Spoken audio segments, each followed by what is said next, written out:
Hey, Catherine, is everything okay? Would you like some Cheetos?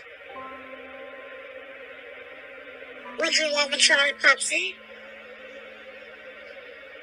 Come on now, don't leave me hanging on like a yo-yo. Please go away. If you say so, Cattywampus. Catherine's been crying since the first time she was introduced to my franchise. It's okay for you to cry too, because it ain't just for babies or Catherine herself. Here's a few reasons why. Pretending everything is okay doesn't solve anything, and all it does is lead to a wealth of pent-up emotions. A good cry is a great way to release the need to hold on to something that isn't any longer of service. Carrying around emotional baggage can affect your mental health, so cry and let it out. It ain't vacation baggage, I can tell you that. And according to my friend Zelda, crying is scientifically proven to make you feel better. It's rare that crying will make you feel worse than you prompted to cry in the first place. It is a release of pent-up energy and emotions. Crying helps to regulate the highs and lows of emotional extremes. Tears are important in helping to get out of moments of intense feeling without injury. Crying, especially when feeling down, shouldn't embarrass you. Instead, you are learning to manage your mental health. Crying is a sign of strength regardless of what society says. It takes strength to show vulnerability. So, stop worrying about what others think and cry if you want to. A good cry just might be the ticket. It releases stress, makes us feel better, and can help foster creative thinking. After feeling the release crying brings,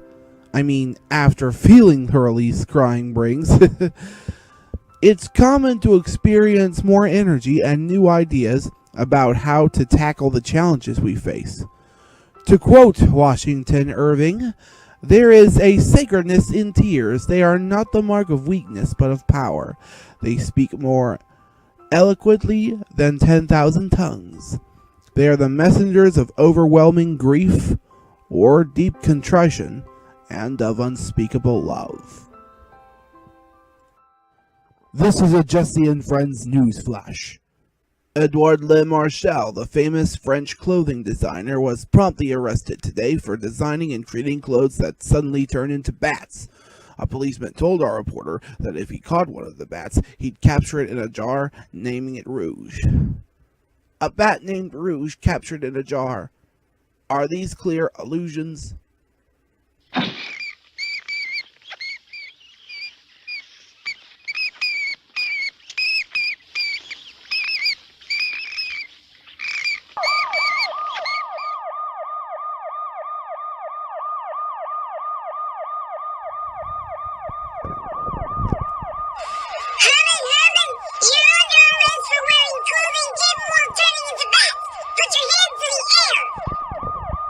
Seriously? Okay, Catherine, I've tried so hard to succeed in making you a happy cat, but I almost failed.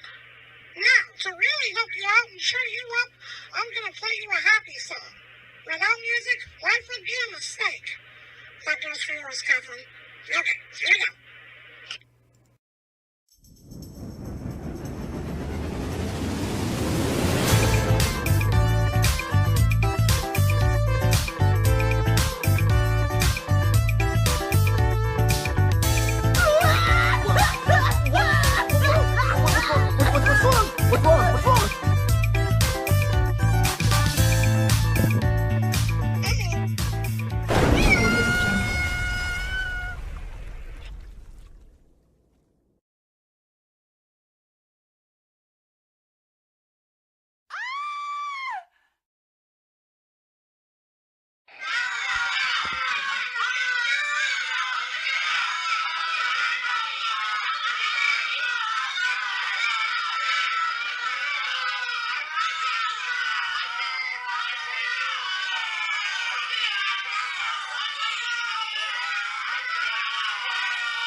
on my golf cart keys.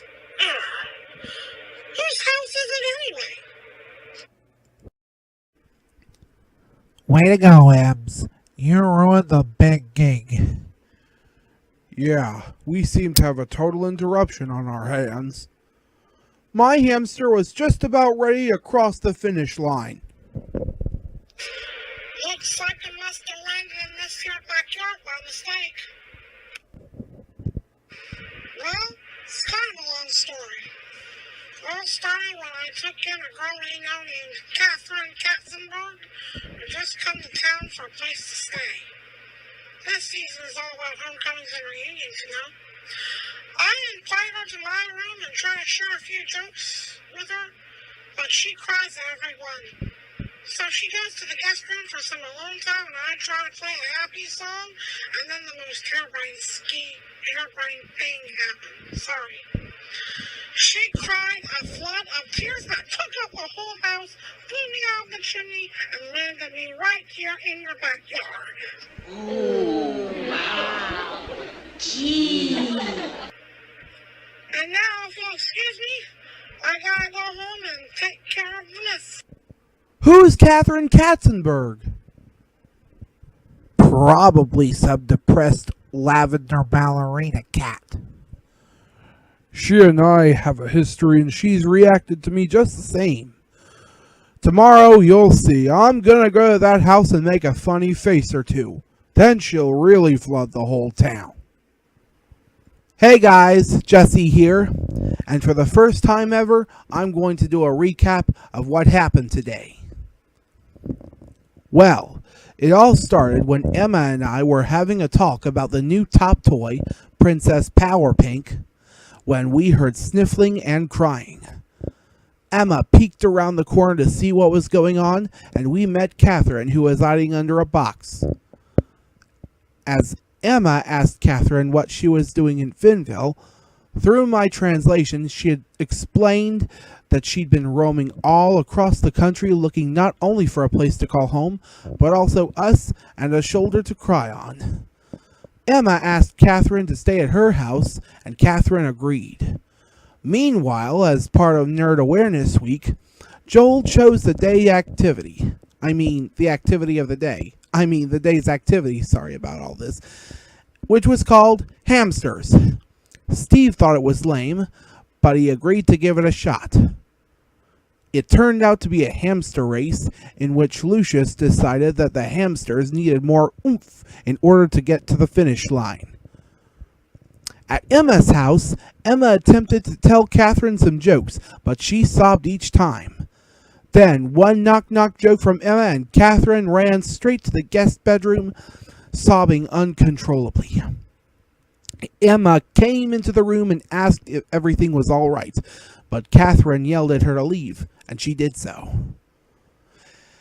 Then, moments later, or should I say minutes later, she returned to the guest room and played a happy song on an iPod dock in hopes to cheer Catherine up.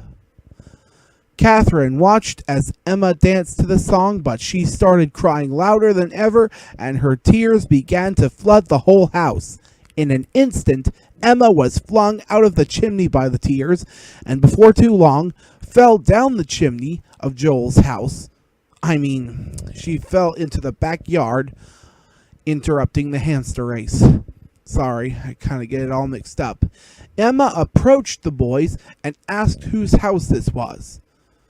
The boys chid her for interrupting the hamster race, and she left. Well, that about does it for the recap. Tune in next week when we play your favorite games, a board game and a hide-and-seek game. See you then.